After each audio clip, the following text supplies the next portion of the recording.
Buenas tardes, hermanas y hermanos, a los que están aquí presentes y también a los que nos siguen desde las redes sociales en Facebook y en Zoom. Sean todas y todos bienvenidos.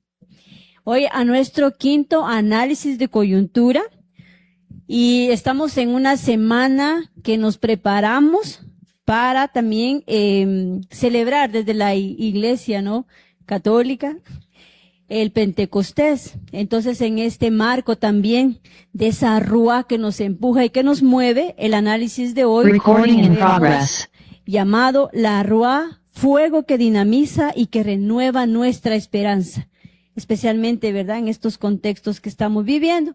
Y pues el objetivo también de este análisis es, analizar los resultados de las elecciones de segundo grado para seguir animando la esperanza y el compromiso social de fe desde nuestros pueblos. Vamos a iniciar este análisis con la oración que nos van a animar las hermanas franciscanas de San Antonio, aquí con Sor Yulisa. Nos ponemos de pie, por favor.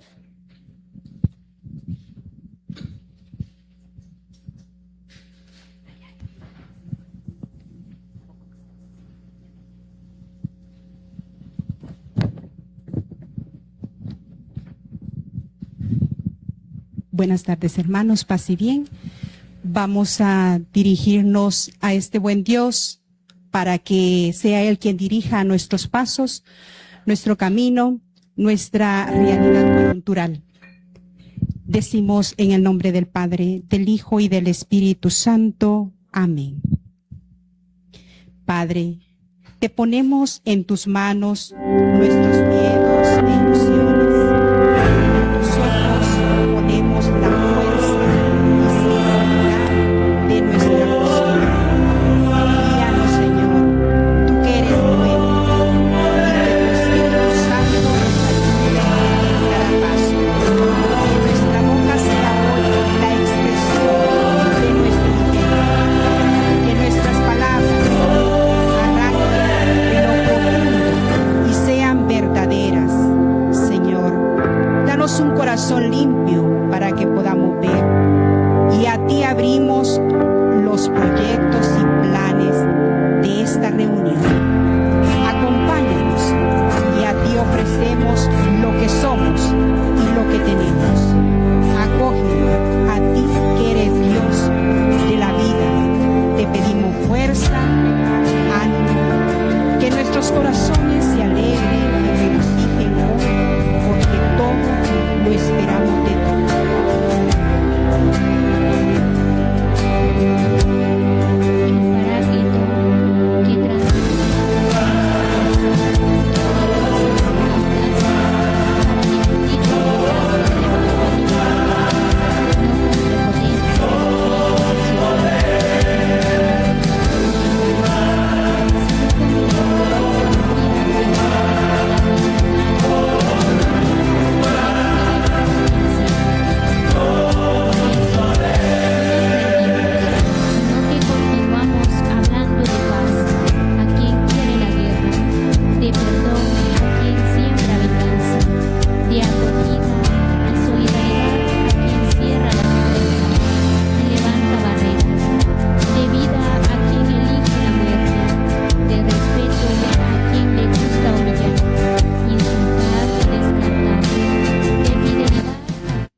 Atemorizar por las dificultades, ni por las burlas, ni por las oposiciones que hoy como ayer no faltan nunca en la vida apostólica.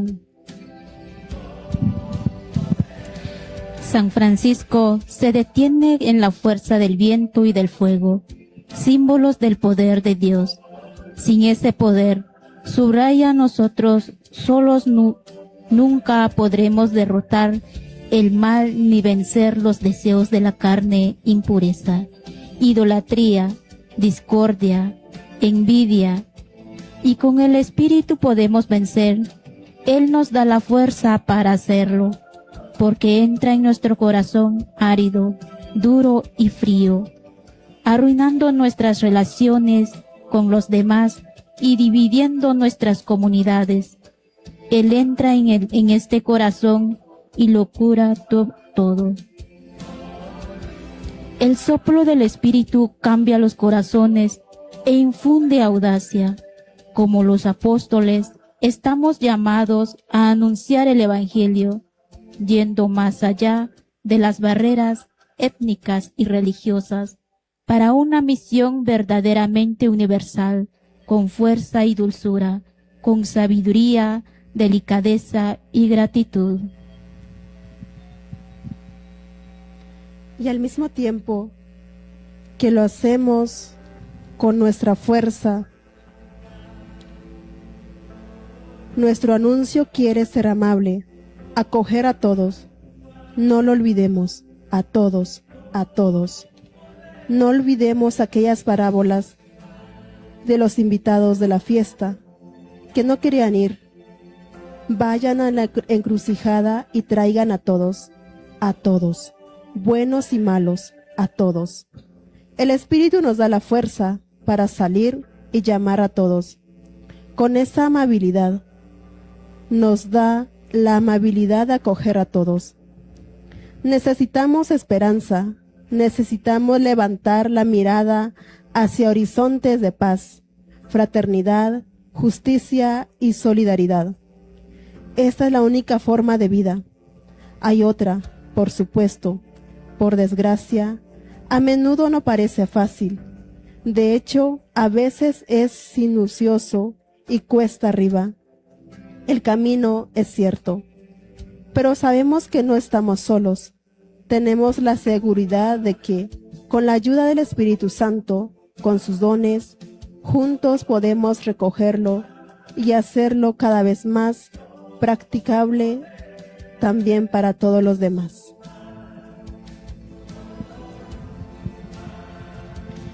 Gloria al Padre, al Hijo y al Espíritu Santo.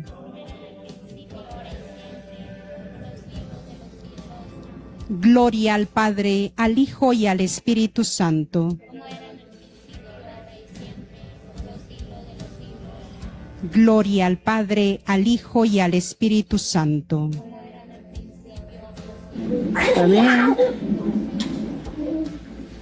Y que el Señor nos bendiga en el nombre del Padre, del Hijo y del Espíritu Santo. Amén. Paz y bien.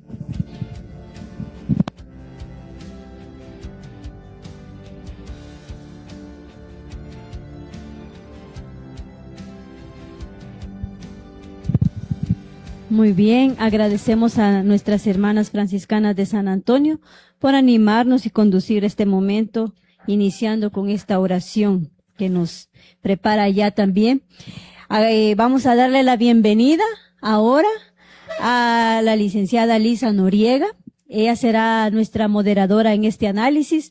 Ella es politóloga con una maestría en política educativa y experiencia en derechos humanos, actualmente en la dirección del Instituto 25A. Bienvenida, Lisa, por favor, adelante. Un aplauso para ella. Buenas tardes a todas y todos. Muchas gracias por la oportunidad de estar aquí y también por la oportunidad de parar un ratito de todo el corre-corre que es el día a día, ¿verdad? En este sistema mundo que nos invita tanto a producir, a generar, a correr. Tener la oportunidad de parar, conversar y escuchar, me parece a mí que es algo que como sociedad cada vez más tenemos que ir cuidando. Así que también muy agradecida por estar aquí y poder conversar con Juan Pablo y la hermana Rosibel, que les invito a que me acompañen por aquí, por favor. Y también un aplauso para los invitados y ponentes. Bueno, me voy a pasar para acá porque es muy lejos. El día de hoy, la invitación es a hablar un poquito de las elecciones de segundo grado que ya pasaron ¿verdad? En su mayoría todavía tenemos algunas que hacen falta, pero en general, digamos, estas elecciones de nuestros órganos de control ya sucedieron, y la idea de estar el día de hoy es platicar qué nos dejaron, qué aprendizajes tenemos también desde las organizaciones y los movimientos sobre estos procesos que vivimos en los últimos meses. Y desde ahí poder pensarnos hacia dónde caminar y cómo caminar. Entonces, para esto, el día de hoy, nos acompaña Juan Pablo Muñoz, que me alegra mucho poder conversar hoy contigo. Juan Pablo es coordinador técnico de la Alianza por las Reformas. Ha monitoreado el funcionamiento del sistema de justicia penal desde el año 2007 y de las elecciones de segundo grado desde 2018. Actualmente le da acompañamiento a las elecciones y resultados de las elecciones del Tribunal Supremo Electoral, la Corte de Constitucionalidad y el Ministerio Público. También nos acompaña la hermana Rosibel Pérez Hernández, es oblata del Corazón de Jesús, formándose en la etapa de noviciado. Con 23 años, es animadora en las bibliotecas de calle en el movimiento ATD Cuarto Mundo y forma parte del Intercongregacional de Confregua. Y también a distancia, en algún momento vamos a escuchar a Juan Francisco Sandoval, exfiscal de la Fiscalía Especial contra la Impunidad FESI, abogado y notario, con una maestría en Derecho Penal de la Universidad de San Carlos de Guatemala. Entonces, nuevamente, muchas gracias por estar aquí. Y para empezar la conversación, vamos a generar algunas preguntas contigo, Juan Pablo, alrededor de estos últimos meses que justo hoy que nos convoca de alguna manera la fuerza del viento. Me parece a mí que estos últimos meses sí fueron para el país este ventarrón, ¿verdad? Este ventarrón de muchos procesos y muchas tomas de decisión importantes para el país. Y aunque probablemente todos los que estamos aquí tratamos de llevar en los medios de comunicación la actualización de cómo quedaron, qué pasó, dónde estamos, pues nos gustaría que nos compartieras, tú también desde la experiencia que estuviste bastante cercano, cómo quedaron estos resultados, ¿verdad?, de las elecciones de segundo grado.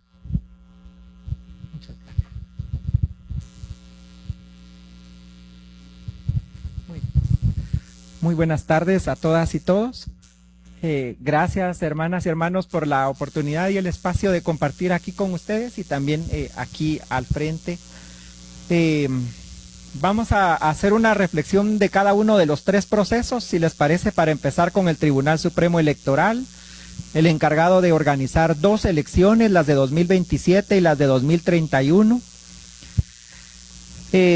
Lo primero que podríamos decir es que las comisiones de postulación, y esto es en términos general, han perdido su carácter técnico, la naturaleza que se les confió de ser un tamiz, ¿verdad?, de ser una plataforma, un filtro ético y técnico, no lo han cumplido, ¿verdad? Sí logran detener algunos de los perfiles más cuestionables, pero esto obedece más a negociaciones políticas del contexto del país que a un trabajo realmente riguroso, ¿verdad? Estamos viendo la participación de una academia que ya está agotada de participar en estos procesos, y cuando digo agotada quiero decir que ya no lleva impulso, ya no se quiere oponer a los grandes cambios, ya no tiene ganas de trabajar, ¿verdad? Hacen las cosas con tal de salir del paso, el trabajo es superficial, no ponen resistencia, no le imprimen un sello como debería de ser, que es el de ser, por ejemplo, decanos o rectores.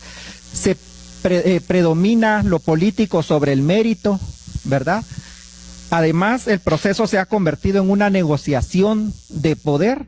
Eso es lo que hemos visto en la del Tribunal Supremo Electoral, por ejemplo, donde Walter Mazariegos logró imprimir ese sello de negociación dentro de este caso. Y en términos generales, ¿qué es lo que observamos tanto en el Congreso como en la Comisión de Postulación? Bueno, falta de transparencia. Fíjense ustedes que se evaluaron 178 expedientes en un día. Se pueden imaginar, no le dedicaron ni 20 minutos a cada expediente para saber quiénes van a tener a su cargo el control del régimen electoral y de las elecciones durante 8 años, durante los siguientes 6 años, perdón.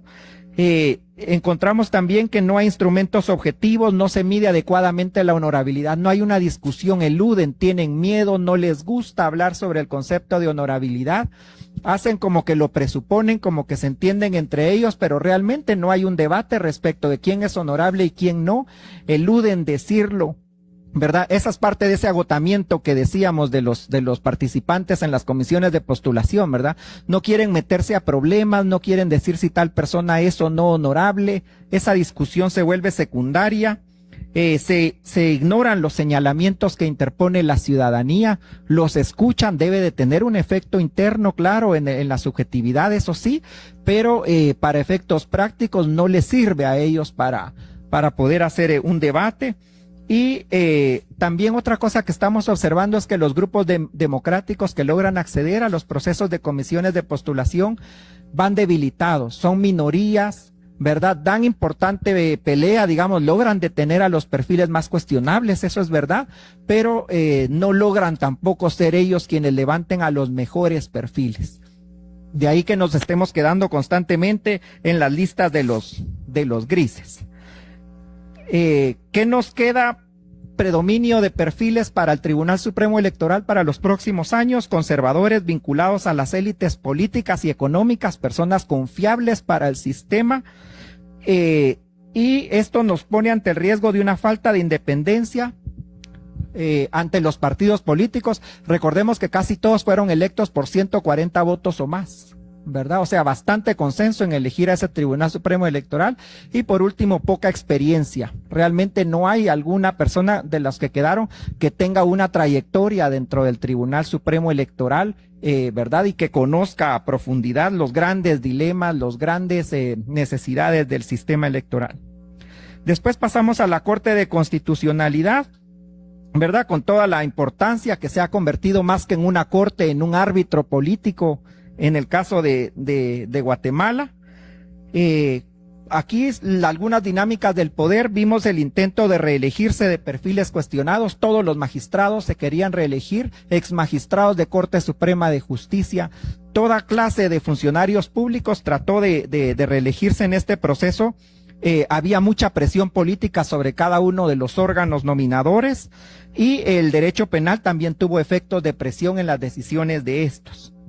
El caso más paradigmático es el intento de manipular la asamblea del Colegio de Abogados para que no resultara electa la licenciada Astrid Lemus, ¿verdad? Recordaremos que incluso hubo fiscales y policías en cada una de las mesas. Hubo una redistribución de las cuotas de poder y la elección no fue aislada, sino formó parte de una disputa estructural. Este hecho de que cada 60 años, dentro de 60 años volveremos a tener estas 3 elecciones juntas, ¿verdad? Pero eso condicionó recíproca y mutuamente cada uno de estos procesos. Entonces, ¿qué es lo que nos queda? Algunos perfiles reelectos cuestionados, los casos de Dina Ochoa y Molina Barreto, ¿verdad? Estos son los perfiles conservadores de los que hablábamos, son confiables también para las élites, ya sabemos cómo fallan en sus resoluciones porque han estado 3 y 4 periodos respectivamente. Tenemos algunos perfiles técnicos y de alto nivel, como el de la licenciada Anabela Morfín y el de la licenciada Astrid Lemus, con mucha trayectoria jurídica, hay que decirlo, y algunos perfiles emergentes con algunos vínculos políticos que los llevan ahí, como podría ser el caso, por ejemplo, de la magistrada Rivera, ¿verdad? ¿Ante qué escenario estamos? Por el momento, 2 bloques perfectamente definidos, el bloque ejecutivo y colegio de abogados, ¿verdad? Es decir, la licenciada Morfín con la licenciada Astrid Lemus, que entendemos harán un buen rol para defender temas relacionados con democracia y Estado de Derecho. Por otra parte, un bloque cuestionable, que es el del Congreso con el de la Corte Suprema de Justicia. Aquí coinciden las 2 reelecciones que hubo, las de Molina Barreto y las de Dina Ochoa. Este tema de que Molina Barreto no quiere ir a trabajar es mucho más realmente que comodidad, ¿verdad? Aunque es alguien que ya está acomodado, por supuesto, eso sí, a ese puesto, ya va para su 4º periodo, este es su año número 16 como magistrado de la Corte de Constitucionalidad. Entonces, sería Sería eso, y el bloque de la Universidad de San Carlos de Guatemala como un factor decisivo, ¿verdad? Mañana será el segundo pleno, mañana veremos por segunda vez actuar a esta corte y creo que más o menos ya se van definiendo las posturas, pero estaría el caso entonces de la licenciada Julia Marisol para este tema, y finalmente hablar sobre el tema de la Fiscalía General, ¿verdad? Vimos que hubo 2 nóminas, lo mismo un poco, excelentes perfiles muy técnicos quedaron fuera. Imagínense ustedes que la fiscal Consuelo Porras haya pasado básicamente sin tachas y como la mejor evaluada cuando los datos objetivos nos reflejan una institución destruida, ¿verdad? Incapaz, inoperante, y por otra parte, los jueces como el licenciado Maco Villeda hayan quedado con 40 y pico puntos, ¿verdad? Entonces, ese es un poquito lo que nos deja. La fiscal ingirió en el proceso, judicialización, más de 23 amparos, 2 tuvieron un impacto efectivo, deficiencia de instrumentos y criterios de evaluación, habían algunas partes muy arbitrarias, fíjense que les dieron puntos solo por los años de graduado, y ahí es donde estuvo la trampa para, ¿verdad?, el licenciado Maco Villeda, porque a él, aunque no lo crean, le valoraron 1.5 meses de experiencia como abogado, nada más. ¿Verdad? Una persona con una trayectoria jurídica de más de 22 años. Y también aquí lo que observamos es un importante rol de la sociedad civil y de la ciudadanía y de los medios de comunicación. Hubo importantes acciones que se realizaron en el contexto de las elecciones de fiscal general que creemos tuvieron su impacto incluso al interno o en el seno de la comisión. En cuanto a la nómina, ¿qué es lo que nos quedó? 4 funcionarios judiciales. Esto es interesante porque nos quedan 4 exmagistrados de apelaciones. Es decir, la nómina de 6, que va a estar vigente 4 años. Quiero hacer énfasis en esto.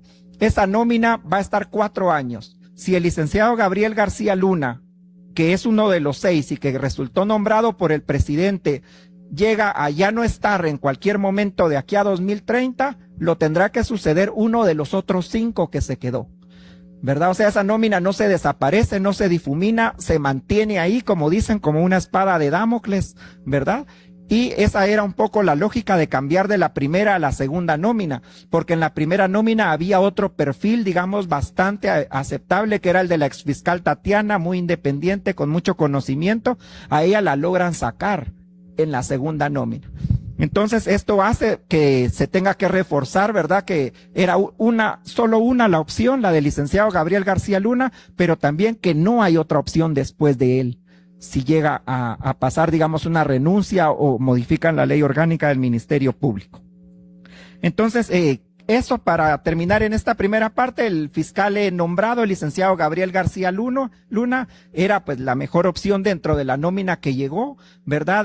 Con buenas capacidades técnicas, no es experto en Ministerio Público, eso sí hay que decirlo, estamos todos al pendiente de quién va a ser su fiscal, quién va a ser su equipo de trabajo, de eso creo que va a depender mucho que pueda orientar un buen trabajo en la comisión y sobre todo, que creo que ya lo hablaremos, pero que tiene retos increíbles en una institución, ¿verdad? Que entra o que de entrada es inoperante e infuncional. Entonces él no viene del MP, así que creo que esto va a ser el doble de difícil conocerla, pero no va a tener tiempo para hacer evaluaciones y diagnósticos. Tiene que tomar decisiones desde el primer día.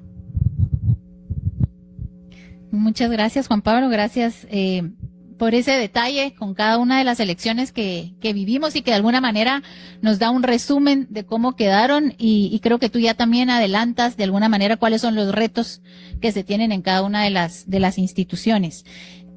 Me parece interesante que tú comentas que a nivel técnico el sistema de la mayoría de estas elecciones, que son las comisiones de postulación, ya está agotado, ¿verdad? Y que pareciera ya a nivel técnico no tener, ¿verdad?, mucha cabida para algo nuevo. Sin embargo, más que aunque esto es preocupante, me parece que también es bastante preocupante esta brecha que parece haber con los principios ético-políticos que debieran regir estas elecciones. Y entonces, desde ahí,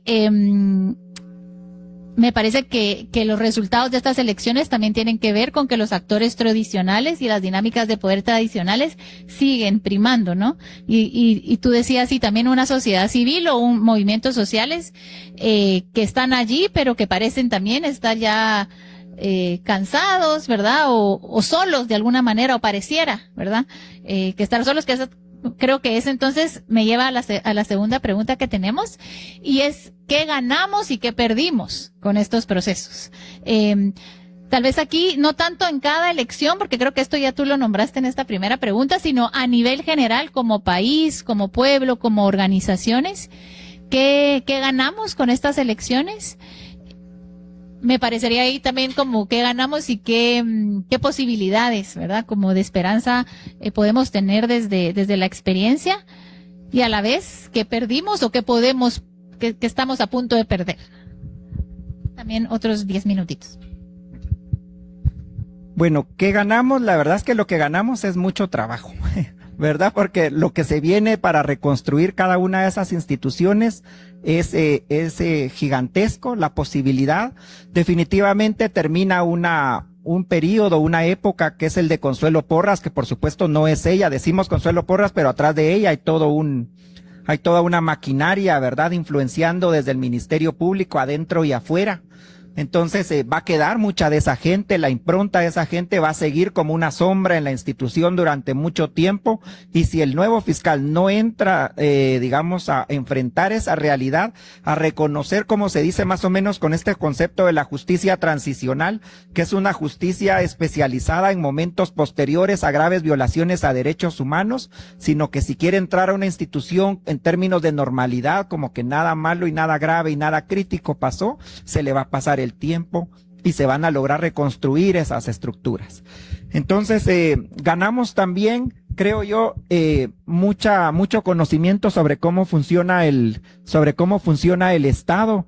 Eso se ha dicho bastante. Hace 10 o 15 años no le poníamos la atención a los procesos de elecciones de segundo grado. Nos enfocábamos mucho en las elecciones presidenciales. Y en el Congreso, por supuesto, el poder local es determinante para los temas concretos de la población y de la ciudadanía.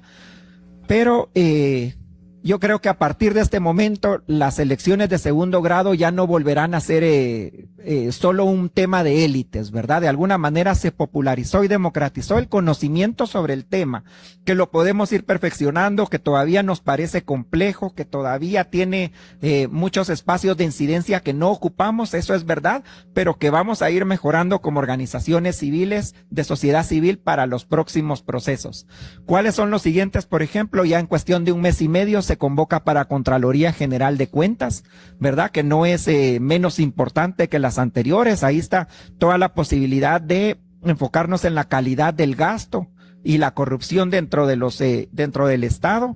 Se viene también en menos de un año la elección de Procurador de los Derechos Humanos. No es una elección como estas de comisión de postulación, pero sí es un funcionario que podría hacer la diferencia. Se notaba claramente la diferencia cuando estaba el ex procurador Jordán Rodas, por ejemplo, con un PDH con el que se podía contar para muchos temas, a el actual. Ejemplos concretos son, por ejemplo, si mucho este procurador de los derechos humanos actual ha interpuesto unos 4 amparos a favor de derechos difusos de la población. Imaginémonos que estoy seguro que en el caso del periodo del licenciado Jordán Rodas estábamos hablando de hasta 15 o 16 al año, ¿verdad? Amparos que ninguno de nosotros puede interponer, sino que solo la institución del PDH. Entonces estamos conscientes pues de esa necesidad. Reafirmamos la necesidad de un cambio al modelo constitucional. Podemos enmendar muchas cosas de las comisiones de postulación, pero aquí hay que decir algo: el modelo de las comisiones de postulación en sí mismo no es malo, ¿verdad? Es de hecho muy integral, tiene académicos, tiene a las fuerzas gremiales, tiene una participación muy plural, ¿verdad? Pero como ha dicho una de las mayores expertas en este tema, que es Carmen Aida Ibarra de Projusticia, yo la he escuchado y le doy toda la razón, ¿qué le podemos mejorar? Decirles que tienen que hacer no una buena, sino una excelente tabla. No podemos decirles eso. Si quieren hacer mejores instrumentos de evaluación, el problema es que no quieren hacerlo los que participan en las comisiones de postulación, ¿verdad? Quieren un trabajo suave, que no les impacte, que no les genere problemas en sus vidas profesionales. Entonces, eso sería, creo yo, lo que hemos ganado como sociedad civil, un poco más de conocimiento de estas redes y eso, mucho trabajo para hacer, para reconstruir. Tenemos ahorita pocas semanas de ventana de oportunidad para entrar de nuevo a interesarnos en la reconstrucción del Ministerio Público, porque definitivamente, como decía, todas esas estructuras internas muy pronto van a empezar a medir a su próximo fiscal general, y si este no toma decisiones, creo que estará echada la suerte alrededor de esa institución. Pero por el momento y ahorita está la oportunidad sobre la mesa. Bueno, sí, que perdimos también, eso es interesante porque había gente muy capaz que no se postuló, ¿verdad? Eso pasó, y mucha gente capaz que se postuló que no salió bien evaluada, ¿verdad? La política al final privó más que la técnica. Entonces, en ese sentido, nos perdimos la oportunidad de que mucha gente que podría haber hecho un mejor trabajo, con mayor dominio sobre las instituciones, más independiente, pudiera estar a cargo de estas instituciones. Uno de los últimos ejemplos es el de la exfiscal Tatiana, por ejemplo, que habiendo sido parte de la nómina primera, a la segunda ya a poco de la decisión presidencial la logran sacar todavía.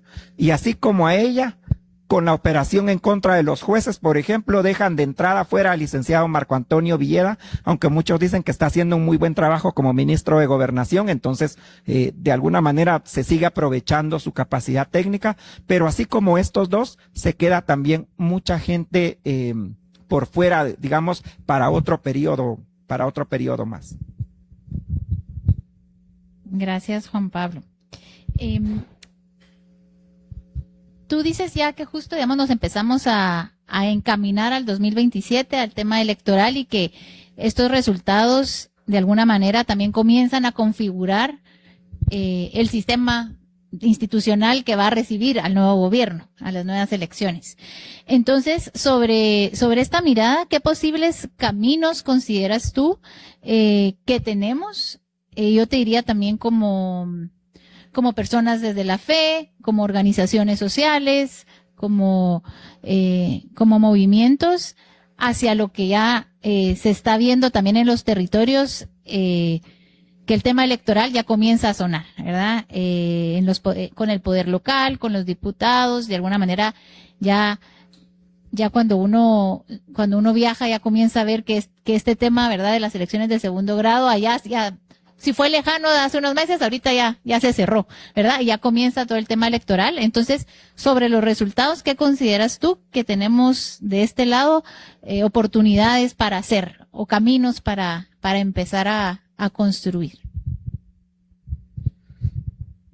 Bueno, quisiera empezar aportando tres tareas importantes que tenemos, y es que acabamos de ver comisiones de postulación, elecciones de segundo grado y elecciones de autoridades, de altas autoridades del sistema de justicia, pero ¿cómo hacemos para que ese conocimiento tenga sentido dentro del demás conocimiento que tenemos sobre la realidad de Guatemala? ¿Verdad? No fue un paréntesis, no fue algo desvinculado a la realidad del país. ¿Cómo hacemos para tener una serie de mapas unos sobre otros en donde estas elecciones de autoridades, de cortes, tienen sentido con lo que pasa, por ejemplo, con los territorios, con las luchas por los recursos? ¿Cómo esto pasa también con los mapas de las violencias que hay en el país? ¿Cómo esto tiene sentido también cuando lo leemos a la luz de los megaproyectos, de los intereses económicos, de las carreteras, de los puertos, de los grandes negocios? Porque mientras nosotros vemos al país en clave de derechos humanos, indicadores sobre distintos derechos humanos, hay gente que lo está viendo como una plataforma de negocios, ¿verdad? En donde puedo invertir para obtener el máximo de beneficio, y las cortes tienen todo el sentido del mundo dentro de esa dinámica. Hay una disputa ahí en la Corte de Constitucionalidad y el Ministerio Público que debemos aprender a a entender, ¿verdad? De forma organizada, sistemática y conjunta.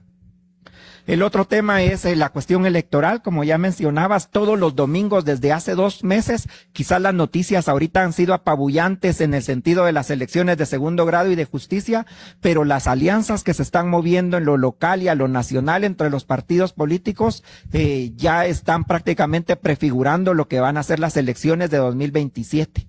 Este domingo, sin ir tan lejos, ayer ya se colaron algunas fotos de algunas de las principales alianzas, ¿verdad? Tan cuestionables, todo el tema de la participación del narcotráfico, con quién se está yendo a nivel local en cada uno de los casos. Con esto se puede percibir a través de diputados con alcaldes, ¿verdad? ¿Qué negociaciones se están haciendo? Entonces creo que ese es otro de los temas que podemos ir abordando. Y lo tercero es, tenemos la posibilidad de volver a cuestionarnos un poco sobre el modelo de justicia que queremos y que tenemos, ¿verdad? Esto probablemente sea una discusión más que ética y filosófica, que lo es, pero también es una discusión jurídica y política que tiene un asidero en reformas legales, que tiene un asidero, por lo tanto, en incidencia política en el Congreso, pero inclusive también en modelo de constitución. Vamos a llegar nuevamente a elecciones de segundo grado en 2029, vamos a volver a elegir 13 de la Corte Suprema, vamos a volver a elegir, ya son más de las 54 de las salas de apelaciones, ahora ya deben de ir como por 60 funcionando y como 18 por crearse, y vamos a estar otra vez con los mismos dilemas técnicos, ¿verdad? Y políticos sobre el tema. Entonces creo que eso, no lo dejemos así, ya terminó elecciones de segundo grado y que se venga lo electoral y verlo por separado, ¿verdad?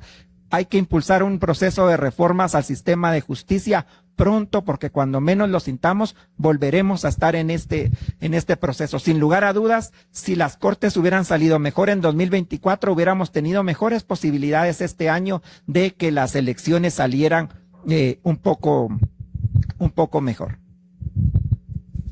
Gracias, Juan Pablo. Y desde la auditoría social, digamos, desde el ciudadano, ¿consideras tú que hay algo que hacer ahora con los nuevos electores? Pienso, por ejemplo, en juventudes que están en colectivos, o en organizaciones, o en procesos de formación. Es decir, por ejemplo, pensando yo ahorita pienso, ¿verdad? Es decir, si yo tuviera aquí a un grupo de jóvenes al frente, ¿qué podría decirles sobre, bueno, ya tenemos estas nuevas autoridades? ¿Hay alguna forma de llevarles el ritmo, de hacer, por dónde, digamos, consideras tú que podríamos darle un mensaje a los jóvenes sobre lo que nos toca ahora, ya con estas nuevas autoridades? Bueno, en este caso creo que cada una de las instituciones también en lo particular tienen sus retos propios. El del Tribunal Supremo Electoral, organizar elecciones, pero que sean efectivas y transparentes, pero que también sean plurales. Pero ser plural no significa dejar participar a todos sin aplicar criterios de restricción del crimen organizado, por ejemplo. Entonces, poder identificar juntos y juntas con los jóvenes cuáles son esas necesidades democráticas y cuáles son esos retos para poder empezar a hacer la auditoría social. En el caso del Tribunal Supremo Electoral me parece que es uno de los grandes retos. Quizás es un poco más difícil el de la Corte de Constitucionalidad, que parece más alejado, solo son 5 magistrados resolviendo, ya vimos que ni siquiera se quieren juntar, pero la justicia constitucional es otro de los grandes retos, ¿verdad? Sobre todo para las juventudes, para las diversidades, también para las mujeres, porque ahí van a chocar muchas de las agendas de derechos humanos, ¿verdad? Si ahí hay una visión regresiva, conservadora de los derechos fundamentales, muchos de estos casos se van a quedar ahí. Entonces esa conciencia en las juventudes de que ahí también hay que enfocarnos. Y por último, ya no digamos el tema del Ministerio Público, porque en última instancia de lo que se trata es de que esta institución atienda a las víctimas del delito, ¿verdad? Más que sirva como herramienta política para mantener neutralizados o incidir políticamente a través del uso de la amenaza de la cárcel, más que eso debería de ser cómo logramos resolver los problemas que aquejan a la población, sobre todo, por ejemplo, violencia contra las mujeres, que es el delito más denunciado en toda Guatemala, el tema de las extorsiones, que está impidiendo el desarrollo económico de muchas familias, los delitos ambientales, también toda la gente que se ve perjudicada por la contaminación de ríos por parte de megaproyectos. O sea, en conclusión, creo que las juventudes y los territorios, las mujeres, las autoridades indígenas, podemos hacer también eso, ¿verdad? ¿Qué le vamos a pedir y exigir al próximo Ministerio Público? Que se enfoque como prioritario y hacer eso, una campaña de concientización, de comunicación, incluso de elaboración de propuestas y de auditoría. Muchas gracias, Juan Pablo.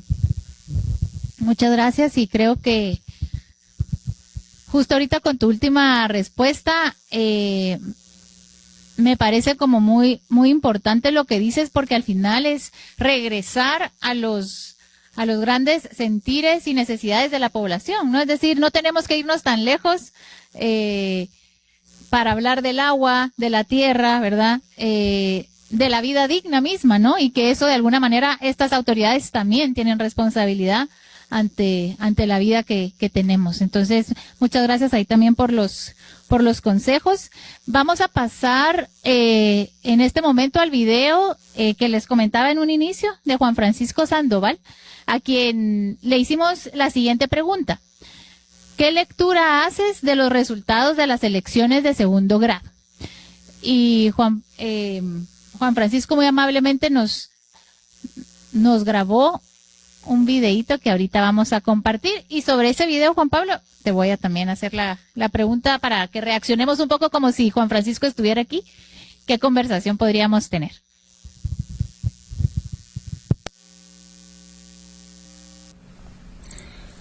Cuando analizamos las elecciones de segundo grado recientes en Guatemala, particularmente las del Tribunal Supremo Electoral, la Corte de Constitucionalidad y el Ministerio Público, no estamos frente a procesos aislados. Lo que estamos viviendo es una secuencia que en conjunto revela cómo se está configurando el poder dentro del Estado, y por eso la lectura no puede ser superficial. Hay que decirlo con claridad desde el inicio: estas elecciones no han estado determinadas únicamente por criterios de mérito o idoneidad, o de lo que menos las ha regido, sino que han estado marcadas principalmente por correlaciones de poder, negociaciones y decisiones que en muchos casos se construyen antes de que el voto formal ocurra. Empecemos por el Tribunal Supremo Electoral. Aquí es importante hacer precisión, una precisión que no podemos obviar, pues la nómina que llegó al Congreso en términos generales fue una mala nómina. Es decir, el problema no empezó en la elección final, sino en la etapa previa, en la comisión de postulación. Desde ahí el proceso venía condicionado por acuerdos que no necesariamente respondían a la transparencia y a la búsqueda de los mejores perfiles. La sociedad civil intentó incidir, y hay que reconocerlo, pero también se desgastó. Se enfocó, por ejemplo, en lograr la toma de posesión del comisionado de la Unidad por la Democracia dentro del Colegio de Abogados y Notarios de Guatemala, lo cual era importante. Pero mientras eso ocurría, en paralelo otros actores avanzaban en acuerdos mucho más determinantes. Las universidades privadas, tanto desde rectorías como desde decanaturas, jugaron un papel clave y no necesariamente un papel positivo.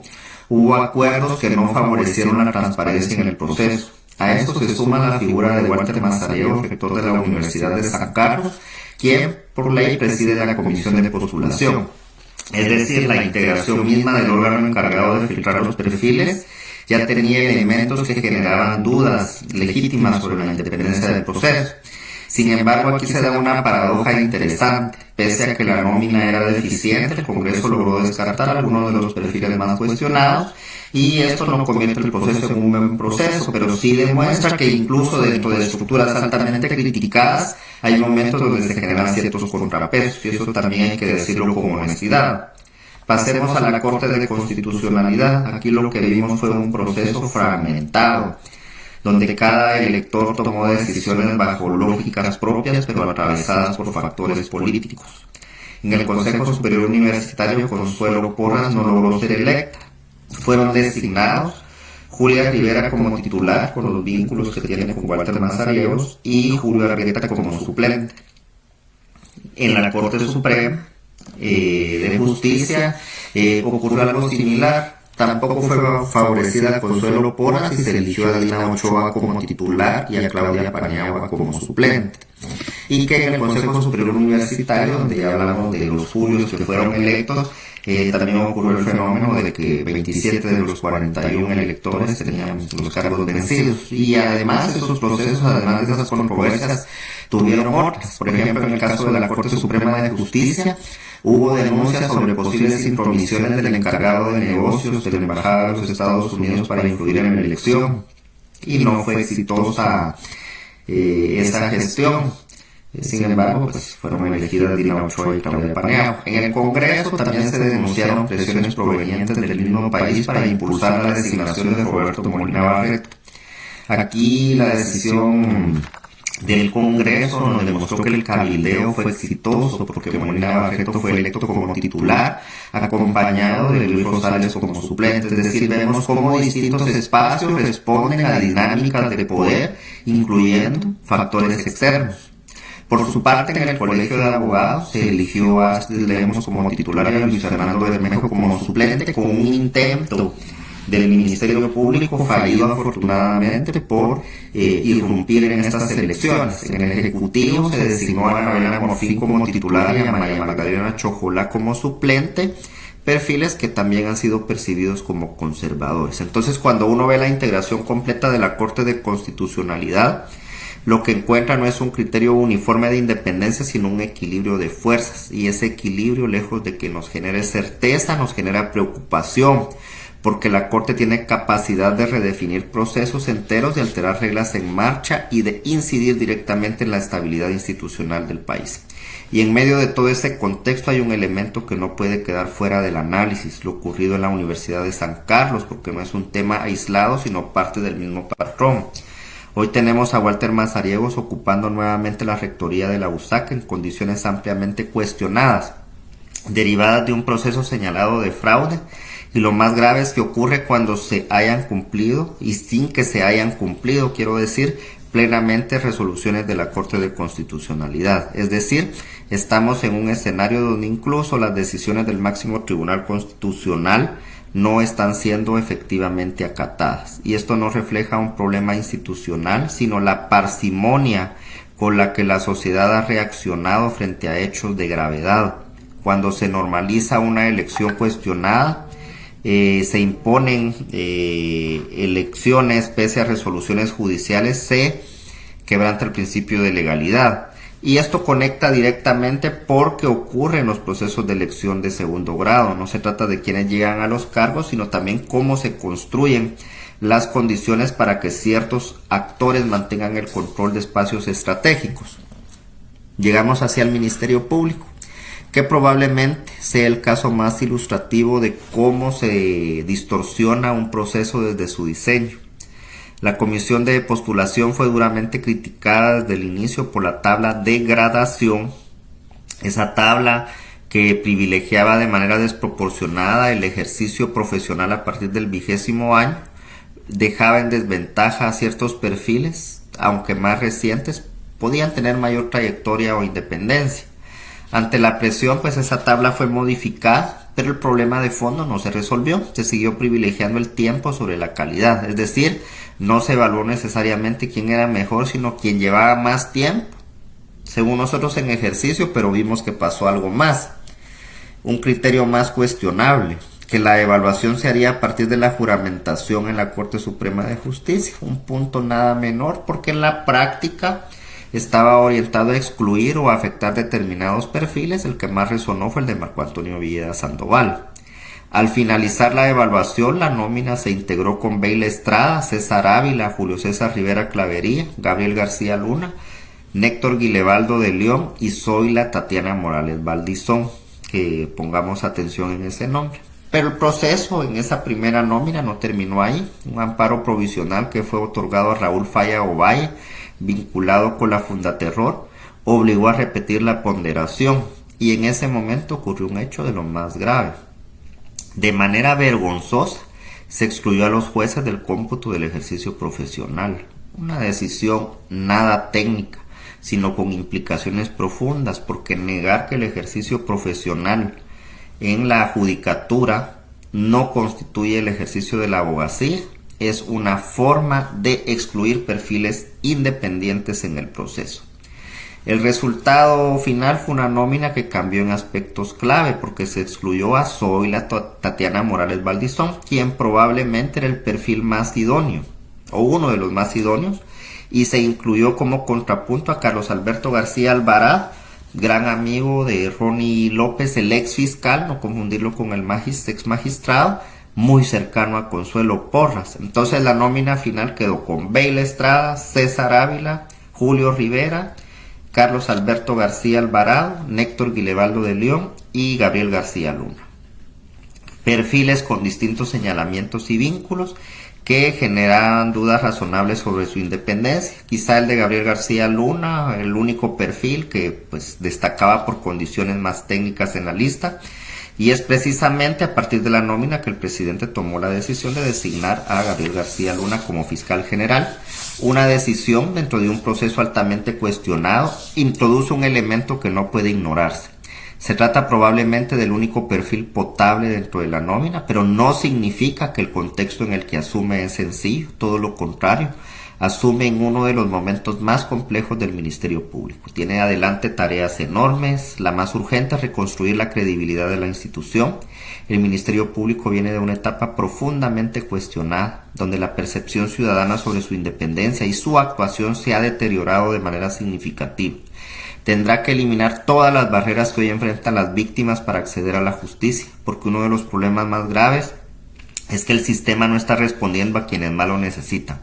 También tendrá que lidiar con casos de criminalización que han marcado los últimos años y que han afectado a operadores de justicia, periodistas y defensores de derechos humanos. Ese es un tema que no puede evadirse si quiere recuperarse legitimidad. Otro reto clave es devolverle al Ministerio Público su carácter técnico. Esto implica revisar y reformular el papel de instancias como la Dirección de Análisis Criminal, la UME y unidades que deberían de operar bajo criterios estrictamente profesionales y no políticos. Se suma el desafío permanente del combate al narcotráfico y al crimen organizado, que siguen siendo las principales amenazas del Estado, pero que no pueden enfrentarse con selectividad ni con criterios discrecionales. Y finalmente no se puede olvidar la atención a las víctimas más vulnerables, que muchas veces quedan completamente invisibilizadas dentro del sistema. Si uno junta eso, Tribunal Supremo Electoral, Corte de Constitucionalidad, USAC y Ministerio Público, el patrón es claro, no son hechos aislados, es una tendencia en la que las instituciones clave del país siguen siendo objeto de disputa y una configuración política.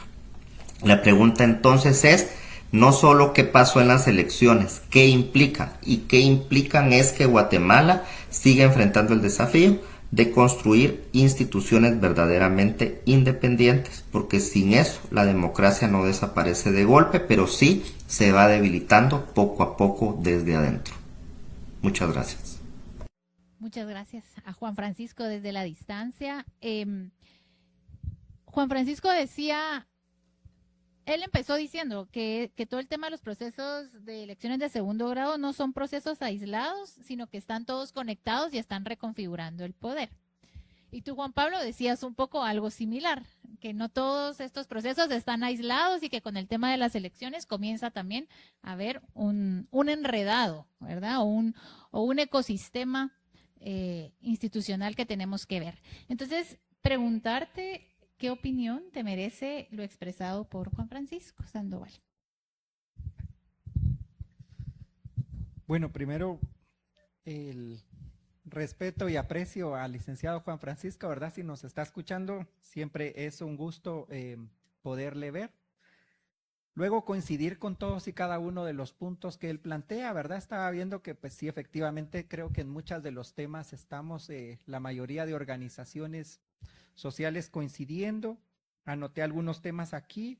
Estoy de acuerdo con él en que en sociedad civil hicimos lo nuestro en muchos temas, en algunos aspectos de los 4 procesos de elecciones de segundo grado, TSE, CCMP y USAC, y quedaron otros flancos abandonados o libres, pero lo único es que tal vez no eran rol de sociedad civil en algunos casos, ¿verdad? Aquí, como hemos estado platicando un poco con unos compañeros, las organizaciones hicieron lo suyo, probablemente los movimientos políticos y los que tienen representación en el Congreso y el gobierno no. Entonces, hay cosas que como sociedad civil no podemos hacer, tenemos límites claros, debemos ser francos en que hay cosas que no las podemos alcanzar, hay lugares a los cuales no tenemos acceso como sociedad civil. Entonces, creo que ese es uno de los temas, la cuestión de la Universidad de San Carlos, ¿verdad? Yo creo que ese debe seguir siendo para todas y todos uno de los grandes enfoques que tengamos.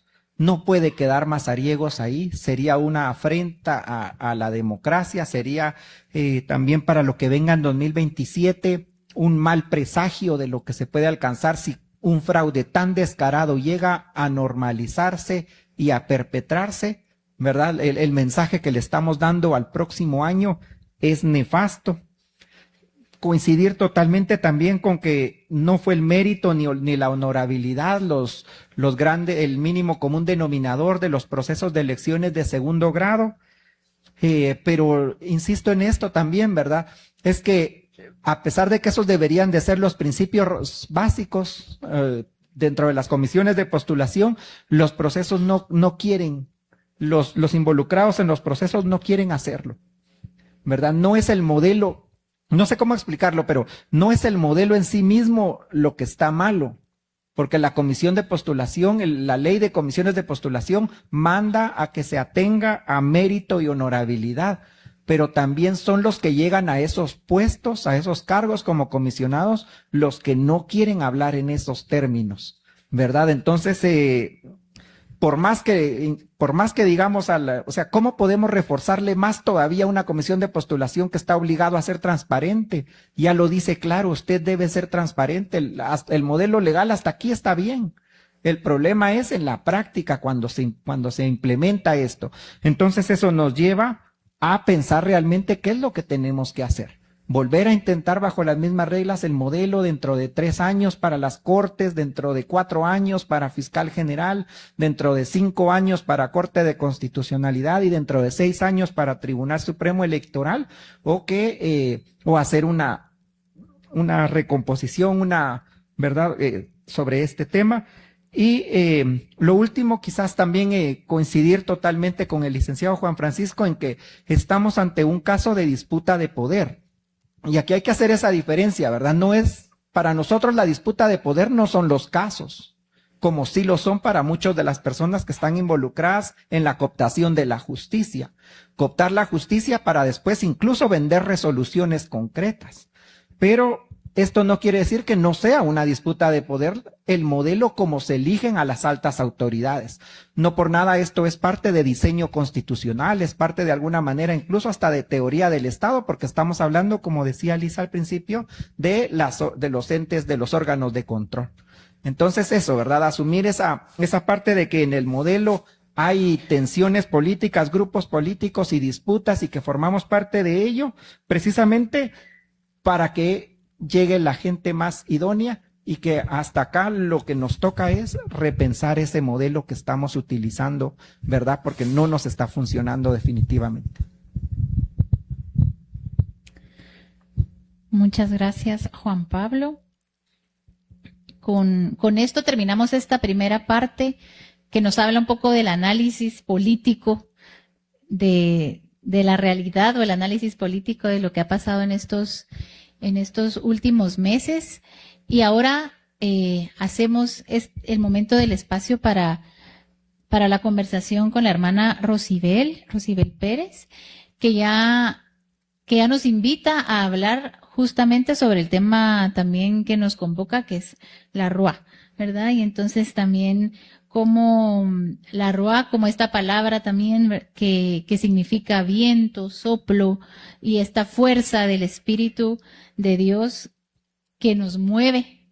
Quisiéramos preguntar, hermana, ¿cómo o de qué manera la Ruá dinamiza y renueva la esperanza de nuestros pueblos ante realidades tan complejas como las que Juan Pablo y Juan Francisco nos compartieron? Bien, buenas tardes a todos. Es un placer, un gusto estar acá compartiendo con ustedes. Y creo que es bonito esto de la Ruá, porque no se pelea con nada, y creo que el Espíritu de Dios es eso, es dinámico y es comunitario, y comunitario somos todos. Entonces creo que tenemos por ahí una imagen con la que me gustaría como ir conectando, pues, esto que ya nos han iluminado también acá Pablo, también Juan Francisco y Lisa. Y me gustaría iniciar, Pablo nos decía desde el inicio, como nuestros orígenes. Entonces creo que cuando hablaba del Tribunal Supremo Electoral, Pablo nos decía, es que ha perdido su naturaleza. Entonces creo que con esto que Pablo nos decía de que estas instituciones han perdido su naturaleza, creo que es bueno recordar nuestros orígenes. Y pongo ahí también el capítulo 1 de San Lucas, porque es muy lindo cómo inicia, es el prólogo, y le dice, querido Teófilo, he estudiado minuciosamente los orígenes. Y para que lo que yo te vaya a contar, mi querido amigo, tenga fuerza, que esa enseñanza tenga fuerza. Entonces creo que es una manera de iluminar también esta realidad que ya nos han compartido, siempre volver a los orígenes. Y también Juan Francisco lo decía, no estamos ante procesos aislados, los procesos que vivimos los procesos institucionales de Guatemala no están aislados, y asimismo nuestra fe, nuestro ser no está aislado también de la realidad. Entonces es como una primera idea, es volver nuevamente a nuestra fuente, y nuestra fuente siempre será esperanza, pero hay que recordar esa semilla, ese origen de nuestra vida. Entonces creo que cuando seguimos leyendo el Evangelio, la comunidad de San Lucas, hay algo bien lindo, porque antes de mostrar como este ministerio de Jesús, antes de su bautismo, nos pone a Juan Bautista, nos pone a Isabel, nos pone a Zacarías, como antes del anuncio de María, nos pone el anuncio de estas otras personas. Y luego cuando Jesús nace, hay unos pastores, que son las personas que ya lo sabemos, las personas excluidas de ese tiempo, que probablemente no asistían muy a menudo a la sinagoga, a las enseñanzas, por el trabajo. Es decir, no estamos viviendo como un mundo totalmente distinto al tiempo de Jesús. Entonces, luego vemos cuando Jesús nace, también aparecen otras personas, aparece Ana, aparece Simeón, gracias. Entonces es como esta es la segunda idea para iluminar esta Ruá. Este es el cómo la Ruá renueva y dinamiza la esperanza en nuestros pueblos, porque se entreteje con otras personas. Nuestra vida se está entretejiendo siempre. Entonces, para tejer esta nueva realidad es recordar que esta Ruá, que este espíritu, que es fuerza, nos decía Lisa, que es viento, es decir, que es dinámico, no solo es algo meramente personal, sino siempre es colectivo y comunidad, y creo que es eso lo que a veces perdemos como de vista, que somos un colectivo, que somos una familia y que somos comunidad. Y también nos decía Pablo, el hecho de que seamos un todo, eso no significa que perdemos criterios, y eso creo que también es importante. A pesar de que somos una familia, hay que tener muy seguro nuestras convicciones, y nuestra convicción desde la fe siempre es Jesús. Entonces eso es como para la primera parte. Y ya luego vemos Jesús ya nace, tenemos ahí un tiempo de la vida oculta, pero luego viene cuando Lucas en el capítulo 4 dice, y Jesús, lleno del Espíritu Santo, lo conduce ese espíritu al desierto. Y vemos como en el Antiguo Testamento también nos dice cómo el desierto es ese lugar de encuentro. Entonces es bueno ahora que nos estamos preparando ya para vivir esta fiesta de Pentecostés, No es que como iglesia, como vida consagrada, como jóvenes y como sociedad tenemos que ir a buscar un desierto como tal, sino pensar ahora cuáles son los desiertos, cuáles son esos lugares de encuentro que podemos tener para que esta ruá, este espíritu, este aliento y esta fuerza siga dinamizando nuestra vida, nuestra respuesta de cada día. Entonces creo que eso es como para ir pensando también. Creo que el desierto, el lugar de encuentro, es como la manera en la que la Ruá va dinamizando y renovando esta esperanza en nuestros pueblos. Creo que estos panoramas a veces un poco complejos, como ya lo decía Lisa, a veces nos generan mucho miedo, son muy complejos, ¿qué hacemos ante esto? Pero siempre hay una luz y creo que es parte de lo que Pablo nos decía con lo que ganamos. Hemos ganado trabajo, decía. Entonces, qué bueno que tenemos trabajo porque no nos vamos a quedar ahí acomodados, pero también hay puntos importantes de no olvidar porque también en los peligros, en cuanto hablaba del Tribunal Supremo Electoral, el Congreso, decía, está agotada. Entonces, no olvidar que nuestro ritmo de vida hay que darle espacio. Si ese espíritu es un espíritu de vida, hay que tener cuidado de también no asfixiar este espíritu, que creo que es lo que posiblemente a veces nos hace perder de vista esta esperanza y las cosas positivas y esta acción de Dios en la historia, en nuestras vidas, en los pueblos. Y decía, hemos ganado conciencia. Ojalá también nosotros, junto con nuestro pueblo, pues también tengamos esa conciencia de qué es lo que está pasando dentro de nosotros, porque este primer encuentro de Jesús, este lugar de encuentro fue primero con Él mismo, escuchando a su Padre, la voluntad de Él. Primero empezar por nosotros, y ya lo decía también Juan Francisco, Pablo, no podemos, decía Juan Francisco al final, no podemos construir instituciones, no estamos construyendo instituciones independientes. Para nosotros, desde la fe, esta independencia es libertad y es lo que nos ofrece Jesús. Entonces también tener cuidado de no estar construyendo también esta libertad en nuestras vidas, que es lo que Jesús hace también en el desierto. Es su libertad la que afianza libertad en su Padre, en su Abba, en un Padre que siempre elige la vida, en un Padre que es amor, que es misericordia y que es cercano. Y después, en el mismo capítulo 4 de San Lucas, empieza como el ministerio de Jesús y sigue impulsado por este espíritu. Entonces, de su misión pública. Y él va a la sinagoga, y si se recuerdan ese pasaje, que lo toma de Isaías, y dice, el Espíritu de Dios está sobre mí. Entonces es como con esta idea recordar, con lo que ya nos ha compartido Pablo, Juan Francisco, Karl Rahner, este jesuita alemán, habla de los cristianos anónimos, y es como una invitación a este terreno común que es de todos, es nuestra Guatemala, es nuestro terreno común. Y Jesús, pero eso solo es posible verlo de este espíritu en los evangelios, de este espíritu que la comunidad de San Lucas nos dice, nos narra, nos cuenta, cuando Jesús dice, bueno, yo he venido a darle libertad a los cautivos, y siempre nos pone a esas personas que siempre quedan a los márgenes, que siempre son los olvidados, que son los descartados, que son los más vulnerables. Ese es nuestro terreno común.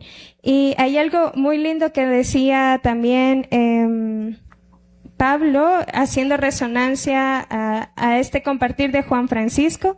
Tenemos límites claros y hay cosas que no podemos hacer solos, hacía la resonancia Pablo. Yo creo que esto es también parte de nuestra fe, porque este terreno común, este camino que hacemos juntos, por nuestras solas fuerzas propias, no lo logramos, sino lo logramos con esa fuerza que nos viene de Dios.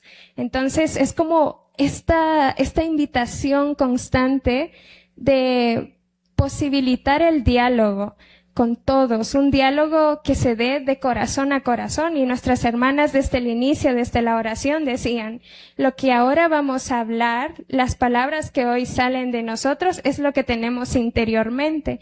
Y así es nuestra vida. Nos relacionamos, compartimos con los demás, compartimos como pueblo de Guatemala lo que está internamente. Entonces, primero, posibilitar ese diálogo con Jesús, con nuestro centro. Siempre Jesús nos va a llevar al centro, porque vuelvo y repito, tenemos límites claros, nos decían. Entonces, creo que ese es como la primera parte, como las maneras y de qué manera esta RUA también nos dinamiza, y saber cuál es nuestra identidad. Cuando tenemos claro este terreno, estos cristianos anónimos que somos todos, no somos autosuficientes, autorreferenciales como iglesia, es como la invitación a hacer un diálogo con todos. Vemos que frente a todas estas organizaciones que se han visto en Guatemala, no solo hemos estado personas católicas ahí, sino que hemos estado de diferentes credos, religiones, opciones, pero al final lo que buscamos es esa libertad y esa justicia, y esa libertad no solo es de un grupo, sino es de toda una comunidad. Entonces yo creo que esta RUA, este espíritu está ahí, solo que la asfixiamos muchas veces porque nos hemos aferrado a normas tradicionales, como ya nos decía Juan Pablo también. En todos estos modelos de institución en nuestro país, hay modelos súper tradicionales y que así se ha hecho siempre y no cambio la manera. Y lo que él nos decía, ¿qué hemos perdido? Nos decía también, y dice, mucha gente capaz no se postuló. Entonces creo que también eso es como un llamado para nuestra juventud también. Yo me incluyo ahí también. ¿Qué es lo que se está construyendo dentro de nosotros? ¿Cuáles son nuestros dones, nuestros carismas? ¿Y cómo los estoy poniendo yo al servicio ahí donde me encuentro? No es, como ya lo decía al principio, ir a buscar un lugar, un desierto, sino cuáles son los desiertos existenciales que tenemos ya y qué puedo hacer yo desde mi ser auténtico, desde mi identidad, desde esa libertad que Dios me da, que esa libertad con la que Jesús ha actuado en su vida, ¿qué puedo hacer yo con lo que soy, con lo que Dios ha puesto en mí? Pero no es un trabajo personal, es un trabajo comunitario, y creo que soy testiga de eso acá con mis compañeros en el Inter, en este salón también. Lo que venimos a compartir aquí, la riqueza con la que nos acoge con Fregua, desde la persona que nos abre la puerta, y luego vamos a compartir esa riqueza en la comunidad, en nuestras pastorales, y luego nuestras pastorales nos enriquecen también, nuestras comunidades, para venir a compartir acá. Entonces creo que hay que darle espacio a ese espíritu, que ese viento sople, y no hay que asfixiarlo, porque si no vamos a terminar agotados y cansados, y una vida religiosa, una iglesia cansada y agotada, pues también no le va a dar permiso a esta RUA que siempre es renovadora.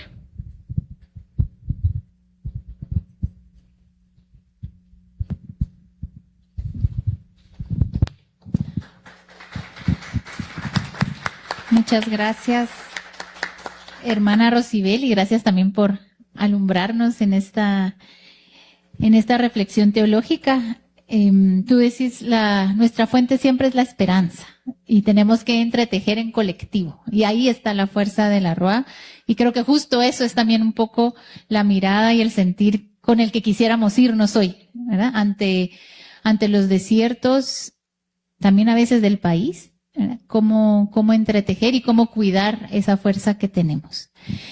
Entonces, ahorita vamos a pasar al espacio de preguntas y respuestas.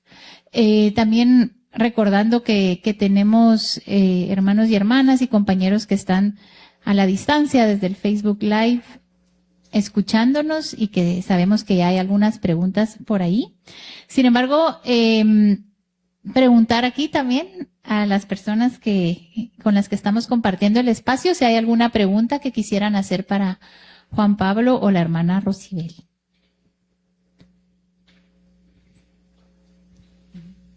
Más para Juan Pablo, dice la hermana. Si no, bueno, sí. Creo que acá solo le vamos a pasar el micrófono, disculpe, para que también lo escuchen en la transmisión. Sí, percibimos en la sociedad guatemalteca una riqueza ecológica y cultural que no se refleja en una representación en las instituciones de poderes del Estado.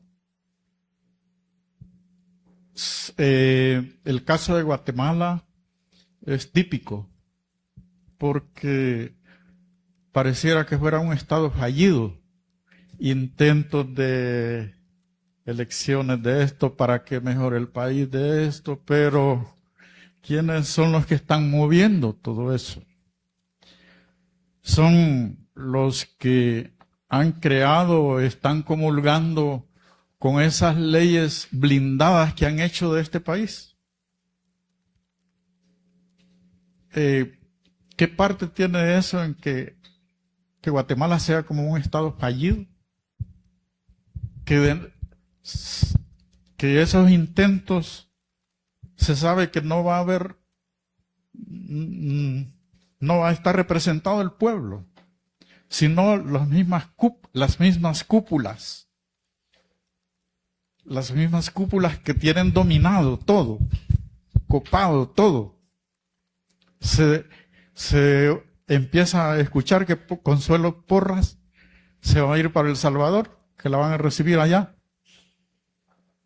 No sé si será cierto, ¿verdad? Pues eso es lo que uno ve. Y la falta de compromiso de personas que sí pudieran, es eso. Hay personas que pudieran hacer caminar o incidir en esas instituciones, pero al ver todo eso, no se comprometen. O es que el guatemalteco así es, no le gusta comprometerse. Gracias.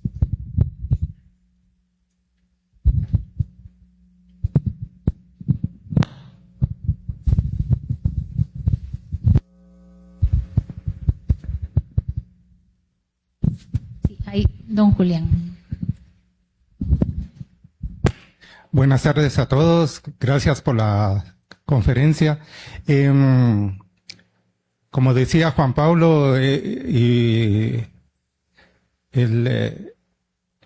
todo esto es un entramado político muy profundo, muy difícil.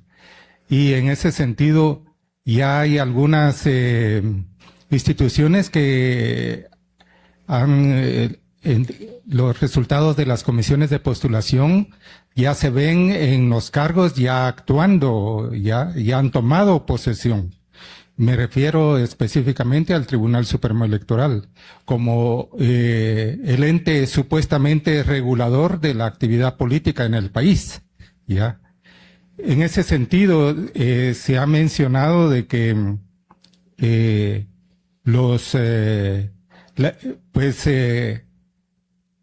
la conformación que quedó, que fue designada por la comisión, es de los grises, mencionó Juan Pablo, ¿ya? Pero en el tiempo que ya lleva trabajando, ¿cuál es la tendencia que se le ha determinado? ¿Hacia dónde está conduciendo? Precisamente por la que decía Juan Pablo, ¿verdad? Que ahora como que la lucha, el esfuerzo, toda esta reacciones se traslada al campo político electoral que se avecina, ¿ya? Y el principal árbitro, entre comillas, de toda esta actividad, pues sería el Tribunal Supremo Electoral.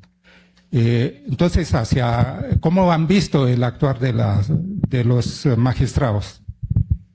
Muchas gracias. Entonces, Juan Pablo, si quisieras reaccionar, yo voy a sumar una pregunta que llegó por redes sociales que tiene justo que ver con el tema electoral, y es ¿cuál es el mayor peligro que podríamos esperar para las próximas elecciones generales del país? Entonces, tal vez uniendo la pregunta de don Julián y esta, y tal vez alguna reflexión que tengas sobre el comentario del compañero del Estado de Derecho. Bueno, solo un comentario con relación a qué irá a hacer de la fiscal general en los próximos días. Sí se ha mencionado en algunos espacios que la fiscal general podría incluso convertirse en una especie como de asesora del Ministerio Público de El Salvador, ¿verdad? Que es la que le dio el premio, un premio hace algunas semanas. Se habla también de que ella y una suerte de unos 20 fiscales podrían haber ya preparado su ida a Panamá, en donde posiblemente Serrano Elías hubiera facilitado la compra de inmuebles y el alojamiento de dinero en los bancos en el sistema panameño. Eso sería un poco lo que está ahí. El otro tema, la cuestión de la fuerza de las personas que llegan a las comisiones de postulación. Ustedes, es que el modelo les pide que se pronuncien respecto de por ejemplo, la honorabilidad, y eluden hacerlo. Eso es algo que en el modelo no va a haber manera alguna de mejorarlo, ni aunque hagamos un mejor reglamento, ni aunque reforcemos la ley de comisiones de postulación, ni siquiera porque lo pongamos con negrita en la Constitución. Si la gente que llega ahí no quiere dar la batalla y no sabe que estando adentro va a salir con enemistades y va a ser cuestionada por cumplir con su papel y no lo hace, de balde lo vamos a hacer en reformas legales, ¿verdad? Ahí es donde decimos que el modelo no es malo, pero la gente no está pudiendo cumplirlo con lo que se les está pidiendo, ¿verdad? No dan en ese sentido. Aún la minoría democrática tiene miedo, y se entiende que tengan miedo. Yo no soy, digamos, en ese sentido de criticarlos y decir yo hubiera hecho mejor. Simplemente quien llega ahí no quiere hacerlo, y seguramente nos pasaría a nosotros también. Entonces, por eso es que es el modelo el que hay que cambiar, no porque esté malo en sí mismo, sino porque no está funcionando. ¿Cómo se ha visto el actual Tribunal Supremo Electoral y la actual Corte de Constitucionalidad, que son los dos que han tomado posesión? La verdad es que del Tribunal Supremo Electoral hemos visto muy poco. Se supo que ya salieron muchos de viaje, ya fueron a ver cómo funcionan las elecciones en Perú, los hemos visto en algunas mesas, pero francamente no hemos visto grandes avances ya a más de mes y medio de haber asumido el puesto. Se están reuniendo con los partidos políticos. Hay partidos políticos cancelados que siguen llegando a las reuniones. Entonces, ¿qué tanta fuerza van a tener contra estos, si van a ser independientes, si van a tener la capacidad de imponer la autoridad electoral? Eso creo que, hasta aquí realmente no los hemos visto ser contundentes. Parece que están haciendo todavía conocimiento de la institución, que era lo que se preveía, ¿verdad? Al no tener ellos, ninguno de ellos, salvo uno tal vez, de los 10, los otros 9 no tienen experiencia en elecciones o en derecho electoral. Y sí habían algunos participantes y aspirantes que conocían el modelo electoral. Y en el caso de la Corte de Constitucionalidad, la alerta roja de que el primer tema que hayan decidido elegir es Ministerio Público para bajar la primera nómina, ¿verdad? Sabiendo que el resultado de la segunda nómina fue nada más y nada menos que desplazar a la segunda de los perfiles aceptables de esa nómina para reducirla todavía más en manos del presidente. Entonces, eso ya es un mal presagio. Y estas discusiones y pugnas de poder que hay ahorita, ¿verdad? Que sabemos que básicamente eso es lo que está pasando. Como, no sé si terminé de decir esa idea, pero lo que Molina Barreto está haciendo, más que no querer ir porque es un hombre acomodado, ¿verdad? Más que no querer ir, es una disputa a la presidenta, ¿verdad? A quien le quiere decir: el que sabe aquí soy yo, el que manda aquí soy yo, el que tiene el control soy yo, ¿verdad? Entonces también está esa esa parte, pero mañana creo que tendremos también un poco de mejor información sobre el tema de la CC y los principales riesgos de las elecciones generales de 2027. Yo creo que están un poco en ese tema. Uno, que las elecciones sean efectivas, ¿verdad? Que sean realizadas con eficiencia, con capacidad, que la logística sea desarrollada. Otro, que haya más participación de jóvenes, ahí sí, más empadronamiento. No se está levantando la campana de empadronamiento de las juventudes.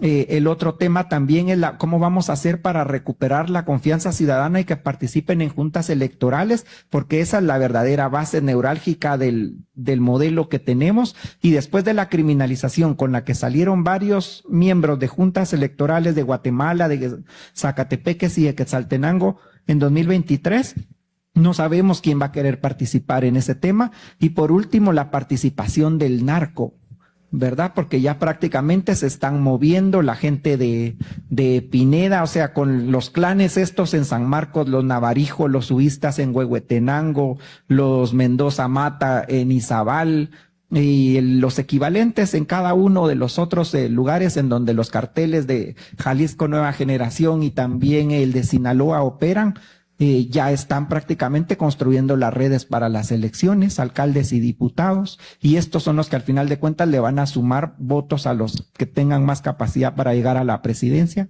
Entonces ese sería el último gran reto. Y ya no digamos, este tiene un correlato que es los sectores populares, democráticos y progresistas, cómo van a participar todos por separado. Al momento entiendo ninguna fuerza democrática podría participar. ¿Por qué? Porque los dos partidos que sí están vigentes no tienen los votos, no tienen los afiliados necesarios. Estamos hablando de WINAC y URNG. Les faltan pocos y probablemente sí lo logren, o no estamos tan seguros de que lo vayan a lograr, pero no cuentan con el número de afiliados necesarios para poderse inscribir, estando vigentes los partidos. Después las otras fuerzas pues van adelante y yo creo que sí lo van a lograr, pero digamos al día de hoy no tienen las 28,500 firmas, ¿verdad? Entonces, y otros que la tienen todavía más cuesta arriba, como el propio Semilla, que sigue en las cortes empantanado ese tema. Los que ya casi llegan eran Raíces, Dignidad y Somos Dignidad, que son 3 expresiones que van por los 20,000 cada uno más o menos, pero ninguno ha llegado a 28,500. O sea, tampoco es que haya ya ahorita, al día de hoy, ni un solo vehículo electoral de los sectores democráticos. Los va a haber seguro, pero ahorita no lo hay todavía. Gracias, Juan Pablo. Hay otras preguntas que llegaron por redes sociales para ti. Y una para la hermana Rosibel.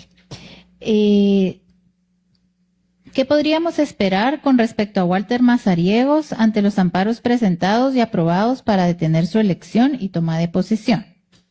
Y la siguiente es un comentario, inicia con un comentario. Excelente ponencia del tema de las elecciones de segundo grado. La pregunta es, ¿el nuevo fiscal electo tiene la potestad de despedir a los que estuvieron al servicio de Consuelo Porras, que son como 5 personas que están dentro del Ministerio Público? Me imagino que el fiscal Curruchiche y demás, si el nuevo fiscal tiene esa potestad. Y la siguiente pregunta para la hermana. Como vida consagrada de Guatemala, ¿qué elementos necesitamos fortalecer para ser un signo creíble y profético del resucitado ante la realidad tan desesperanzadora que muchas personas perciben en nuestro país? Te dejo la palabra a ti, Juan Pablo, y luego a la hermana Rosibel. Muchas gracias. Lisa, con relación al tema de la universidad, yo he compartido en otros espacios que yo creo que por un mínimo de cordura del propio sistema, un segundo fraude, un segundo periodo fraudulento de Walter Mazariegos sería insostenible hasta para el mismo modelo. Les voy a poner un ejemplo. Ahorita, clases presenciales, por lo menos este año, no podrían volver a ver si quieren mantener vigente el fraude.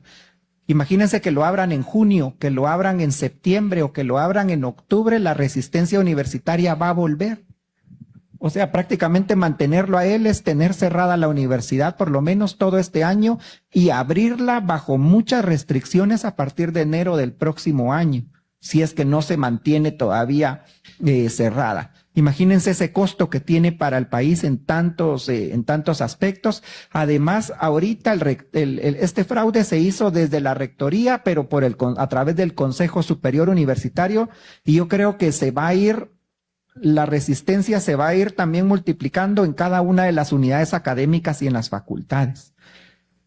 Hoy sacaron, no sé si vieron, hoy el Consejo Superior Universitario sacó una convocatoria para representante, no sé si ante el Banco de Guatemala o ante la Junta Monetaria, pero ante uno de esos dos puestos. Y cómo van a hacer esas elecciones. Definitivamente no la pueden hacer democrática, abierta y transparente, porque como se demostró en las elecciones del 8 de abril, todas las que lleven el sello o el signo de Walter Mazariegos las van a perder y las resistencias las van a ganar. Entonces, ni modo que la abrieron para perderla, ¿verdad? O sea, estamos ante la sucesión de una serie de pequeños fraudes en lo próximo cercano, en todos los entes internos de la universidad. Pero esto solo se puede resolver de dos formas. Muchos juzgados y también muchas salas están dando importantes amparos a la resistencia, a DIRE, que es uno de los formatos, el más sólido tal vez de toda la resistencia, se los están dando a favor, pero todo va a ir a parar a la Corte de Constitucionalidad. Y ahí ese 2-2, yo creo que ahí sí queda claro que va a ser 3-2, porque la magistrada puesta por el Consejo Superior Universitario, aunque tuviera un poco de margen en algunos temas, en ese caso creo que queda claro cuál es su origen y cuál sería su más elemental de los mandatos, ¿verdad? Que sería proteger a Walter Mazariegos. Así que la Corte de Constitucionalidad hay que enfocarla como parte de nuestras estrategias de sociedad civil también un poco. Y por último, pero también por último, hay otra pequeña puerta ahí, que es la penal. Y depende de quién quede como fiscal general, porque Walter Mazariegos y todo su círculo cercano tiene muchas denuncias muy sólidas y con muchas pruebas de delitos que se han venido cometiendo desde hace 4 años para acá. Y no nos referimos solo a los temas de las elecciones, sino muchas cosas internas que han pasado. Una buena investigación. Ustedes han escuchado que se dice desde que es un narco usurpador y todo ese tema. ¿Y en qué nos basamos? No es solo decirlo por así, sino que las fiestas de ahora de la Universidad de San Carlos se hacen en haciendas en el oriente del país, ¿verdad? Eso tiene claramente una connotación de cuál es el financiamiento un poco de este tema del fraude. Entonces, por la vía penal también podría ser. Recordemos que todo el Consejo Superior Universitario está en desacato prácticamente, está obligado a hacer elecciones para cambiar Consejo Superior, y no lo ha hecho. Entonces el MP puede jugar un rol importante en este tema. Y si el Ministerio Público y el próximo fiscal puede hacerlo, aquí hay varias consideraciones. La primera es que puede y tiene que hacer algunos cambios urgentes. Miren, muchos de los fiscales más comprometidos con la fiscal general actual se van a ir, ¿verdad? Lo que decíamos de estos viajes que ya están huyendo, ese es en un escenario optimista, ¿verdad? Se van a ir a Panamá, otros en cambio se van a quedar tratando de pasar desapercibidos, y algunos de ellos es a los que no debería de dejar el próximo fiscal general, ¿verdad? Pero tampoco ustedes pueden hacer no puede hacer tabla rasa, ¿verdad? De toda la gente, porque imagínense la inestabilidad laboral en la que se metería subjetivamente la institución, el ambiente laboral. Esto provocaría terror, la gente se le voltearía. Realmente tampoco es que pueda llegar a despedir a todo el mundo, ¿verdad? Aunque haya muchos que se lo merezcan. Pero entonces aquí lo que va a tener que hacer el fiscal es centrarse en algunos pocos que no se vayan, que sí son nocivos, y con todo lo demás reconstruir todo el tema de la carrera. Esto significa evaluaciones objetivas del desempeño, ¿verdad? Empezar a hacer el análisis de cómo ingresaron a la institución, cómo están cumpliendo, los comités de ética de la institución. Hay varios mecanismos para que a lo largo de los próximos meses pueda empezar a detectar de manera, digamos, legal a través de los mecanismos institucionales. Pero sí, ¿verdad? Podría ocurrir lo que ha pasado con el presidente Bernardo, que muchos hemos dicho que hay gente que debieron sacar desde el primer día, ¿verdad? Y ahí siguen boicoteándole a él mismo el proceso dentro de los ministerios. Lo sabemos en ministerios tan importantes como el de Cultura, en donde los sindicatos, con gente de Vamos, es la que sigue, oponiéndose a los cambios y a las políticas en temas estructurales de museos, y algo así le puede pasar si no toma decisiones en lo inmediato.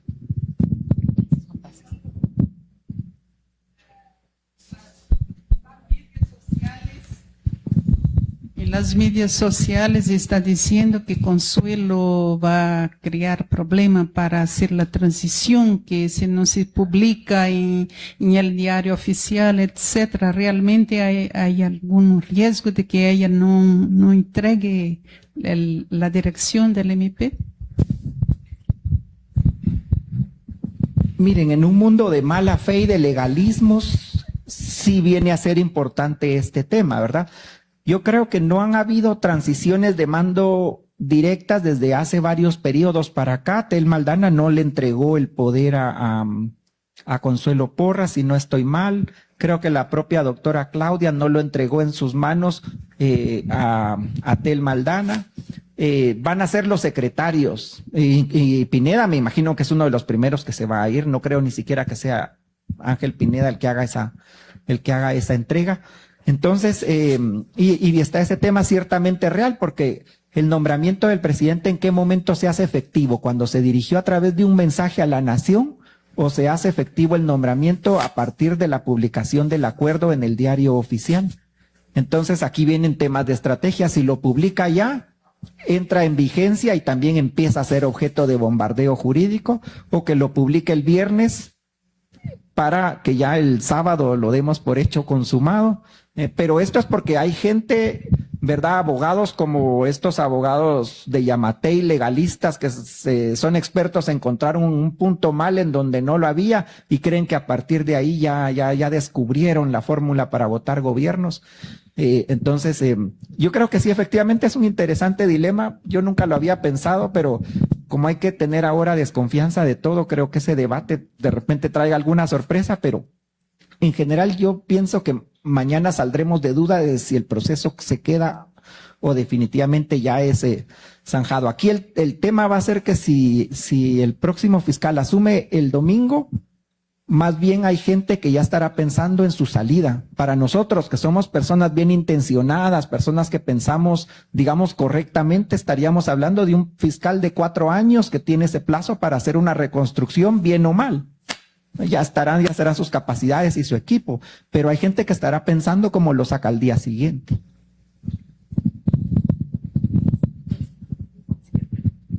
Bueno, la respuesta a esta pregunta de qué elementos necesitamos fortalecer. Bueno, creo que un elemento en nuestra vida de fe es indudablemente la oración, pero la oración como, volviendo a retomar lo que ya nos han iluminado desde no perder nuestra naturaleza, y nuestra naturaleza siempre es el Evangelio, siempre es Jesús. Yo creo que es un elemento básico, fundamental, no solo básico. Nuestra raíz es esto. Para ser creíble también a la vida consagrada, también la contemplación, esa contemplación que la vivimos en este encuentro con Jesús, en nuestra oración personal y comunitaria, pero también esa contemplación en la acción, es decir, para los que tomamos el Transmetro, en el Transmetro, qué llamados, qué rostros de Jesús estamos viendo en las personas, en los ciudadanos, en nuestros hermanos de Guatemala, como guatemaltecos. Eso, y cuando hablaba también Juan Pablo, parte del Congreso, él decía, eluden y es parte del agotamiento. Y también decía que se ignoran también ciertos señalamientos, y creo que este elemento para mí también es como importante en la vida consagrada, como vida religiosa, un elemento importante. No eludir, no tener miedo a los señalamientos, y porque esto nos agotan, es como estar en constante pelea, como en un ring también. Es como saber lo que ya nos iluminaba también Karl Rahner, es como un diálogo también. Saber dialogar creo que también es un elemento importante. Y cuando hablaban también de las nóminas, decían, hay un riesgo de poca experiencia.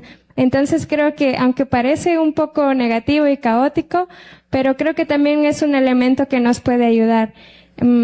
Ir abriéndonos a dar experiencia a los que tienen poca experiencia, que también tiene sus ciertos riesgos, como todo, pero si lo hacemos en conjunto, como vida religiosa, como vida consagrada, es posible también no perdernos. Todo tiene su riesgo, pero también si nos arriesgamos, ¿por qué no también las cosas pueden salir bien? Entonces, si hay poca experiencia, creo que es como ir abriendo caminos a nosotros como jóvenes también, sin también perder nuestras raíces, que son nuestras constituciones y nuestro centro siempre Jesús. Entonces yo vería como estos elementos: oración, en el centro es Jesús, la contemplación en la acción y dar participación, abrir caminos para que no nos pase como estas instituciones en las que todos se quieren reelegir, en las que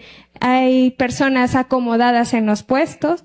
Nosotros queremos ser un reino, el reino creíble, y no queremos caer en esto también. Así que creo que estos elementos, contemplar la realidad, siempre va a ser luz para nuestros carismas, para nuestra iglesia.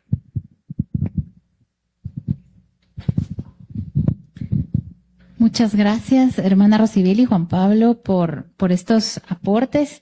Ya vamos llegando al final de nuestro espacio de realidad.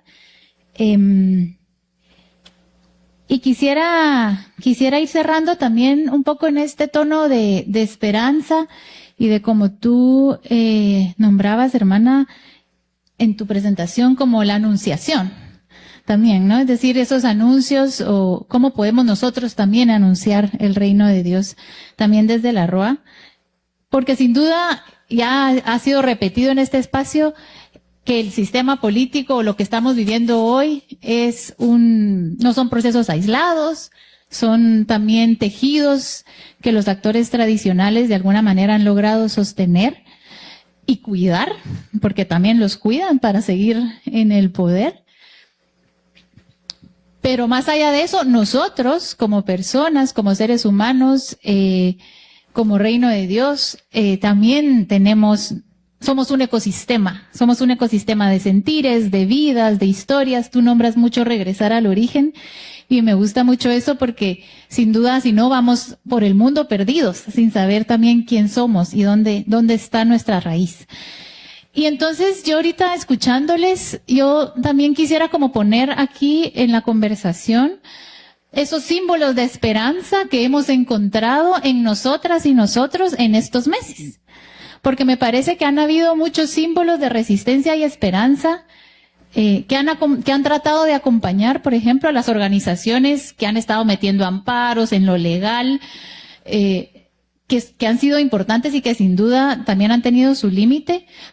Y al mismo tiempo en las calles ha habido símbolos de resistencia y símbolos, estas pequeñas como estrellitas, y nos vemos nosotros como una constelación, estrellitas que han mantenido o han tratado de mantener el fuego para resistir y ser voces de esperanza. Entonces yo anoté algunos que tal vez en estos meses pude ver, pero me gustaría tal vez cerrar el espacio en que podamos 2 o 3 personas después, si encuentran otros símbolos de esperanza, que podamos compartir también para irnos con ese sentir. A mí me pareció muy lindo también desde las calles lo que pudimos hacer. Yo pienso, por ejemplo, con el tema de la San Carlos, me regresé a la velada, por ejemplo, que se hizo en la antigua Guatemala el 7 de abril. Al rato muchos estábamos ahí, ¿verdad? Pero quienes pudimos ir y acompañar de alguna manera al movimiento estudiantil, estar en la calle, cerrarla, había música, habían chuchitos, había cafecito, había oración, habían consignas y había un espíritu de comunidad que estábamos allí. O sea, al día siguiente era la elección del fiscal y había, del rector, y había mucha como incertidumbre de qué iba a pasar y al rato mucha desesperanza en su momento. Sin embargo, estar ahí en la calle llena de esperanza. Y a mí me parece que ese es un símbolo de resistencia y de fuerza. Luego, al día siguiente, ves llegar a un grupo de estudiantes universitarios de una universidad privada de la Landívar, allí en las calles, en gesto de solidaridad con otro estudiante universitario, ¿verdad? Y decir, yo que soy de una universidad privada, vengo aquí también a decir que la universidad pública se defiende. Y ese fue otro lindo gesto de resistencia que me parece también que hay que nombrar. Otro grande fue cuando entrevistaron a la fiscal general. ¿verdad? Ahí en la sala de vistas, y habían tantas personas, la sala llenísima. También ahí creo que los esfuerzos que hubo, por ejemplo, de Alianza por las Reformas, de llevar y de traer y de alguna manera de que la sala también pudiera tener presencia diversa de poblaciones indígenas, juventudes, mujeres, llenando la sala, y que cuando entrara Consuelo Porras a entrevistarse, todos se pusieran de pie y le dieran la espalda. Creo que eso también, ¿no? En lo simbólico también hay fuerza, y también hay resistencia, y también hay esperanza. Este fin de semana que se avecina, yo creo que ya también estamos preparándonos para este cambio de fiscal. No sé si han visto, pero que hay una fiesta de despedida, le están nombrando. Quieren también llevar música al Ministerio Público, música, artistas, para irle a dar la despedida a la fiscal. Y luego el domingo, la misa de centinelas, pidamos por un MP que responda al pueblo. Otro símbolo de esperanza. Es decir, no todo está perdido. Creo que cuando comenzamos a nombrar también las cosas, estas resistencias, yo como que compaginé mucho contigo cuando decías lo de anunciar, ¿no? Este anunciar también las buenas nuevas. Creo que ahí también nos podemos llenar nuestros corazones.